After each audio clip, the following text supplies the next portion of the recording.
All right. You're a father now, right? Yes, I am. I have two beautiful children, son 2.5, Lauren Prince Hawkins, daughter 7 months, Layla Lyric Hawkins. Can you tell me how it's changed the way that you've moved, how it's affected your mentality?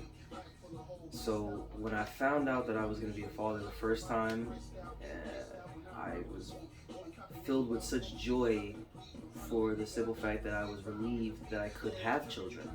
Because I wasn't sure if that was even a possibility. That bullet did some damage inside, man. So all the shit I've been dealing with all the years, I didn't even know if I could have kids. So, when I found out I was gonna be a dad, I was like, oh wow, I could have kids. And then all the rest of the feelings you have of being a parent, if that's something that you want to be at that time, something you're ready for, if joyous feelings come to you, that's what I felt.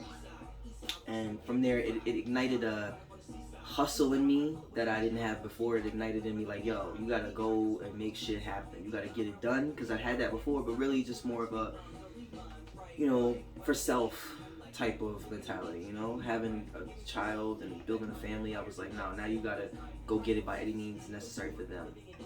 And it just leveled me up. And then having a daughter, oh my goodness, bro, like it is different. It just, I love my son, but co-creating a little girl that's gonna become a woman on this planet, and how powerful women are, and the divine feminine, like being a co-creator in that is an honor. So it also holds me to a higher standard as a man, because I'm her first example of how men should be and how they should treat her on this planet. So I need to represent that at all times. So it's a joy, really, and it's a blessing. All right. Speaking of joy, when was the last time you were truly happy? What kind of dope ass question is that?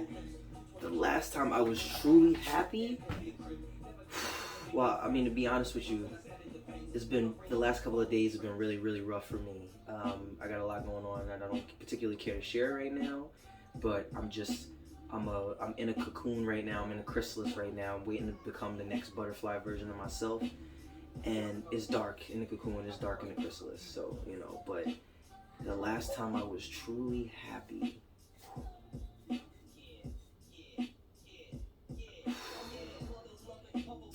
I would say my daughter looked at me a certain type of way, and I just knew that, like, okay, this is how she's gonna be. Like, this is her personality. Even though she's only 6, 7 months old, like, this is her personality, and it made me smile, because it gave me hopes to the future, something to look forward to, getting to know her. And my son, having a conversation with him at 2.5 years old, not like telling him how to say a word, like having a conversation with him. Like, I'm so proud of that. You know what I'm saying? Like, I don't want to use words like advanced and genius, but he's an advanced genius, and just like his dad. And it makes me so proud, and that makes me happy. Because I know that God forbid something happens to me, he'll be okay in this world. He's got the same level of observational skills that I have, and he'll be all right. Plus, his mom is dope. Their mom is dope. Their mom will make sure that they're good if something ever happens to me, God forbid. But yeah, right now my children bring me the most joy. And then only because of everything that's going on, I would say the album as well.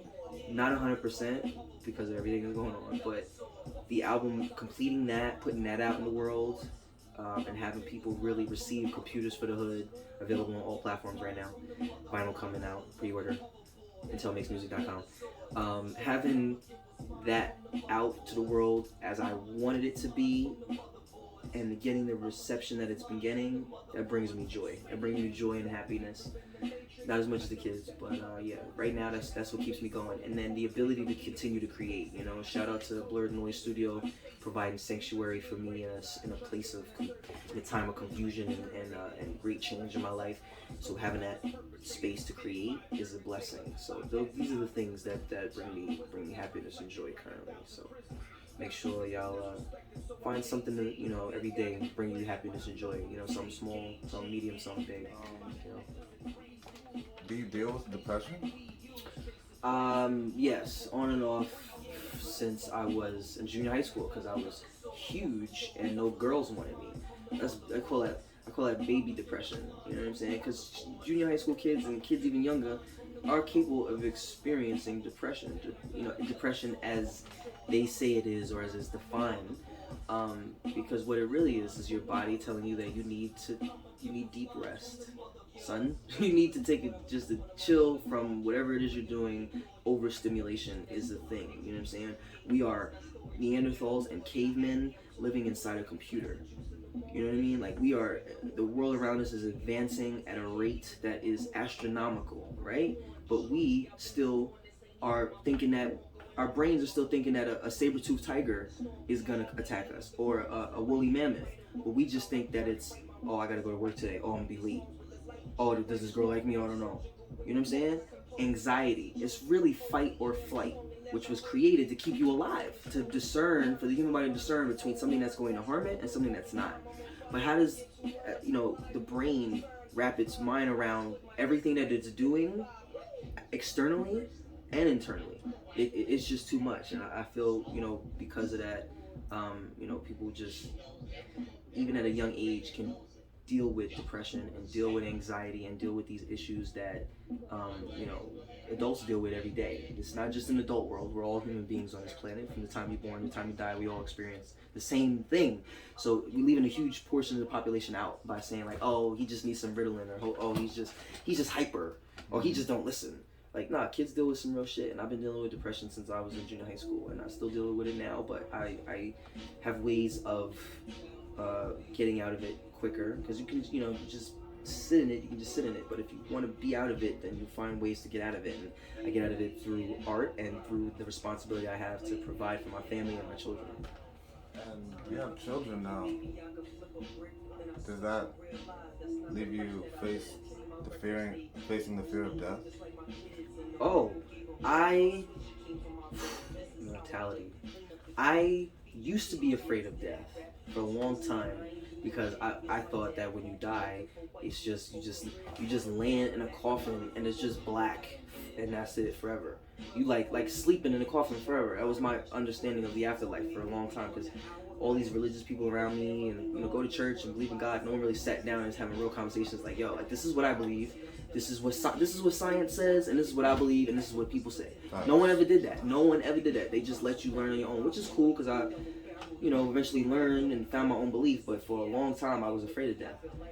Then, once I established my own belief system, I no longer feared death the same way. I feared it as like, I don't I got so much to do, I don't want to just be taken out of the game randomly, Then it got to a point where I experienced death a couple of times through just life, health complications, and psychedelics, that now I realize this is one life in many different lives that I've already lived. So I no longer fear death at all.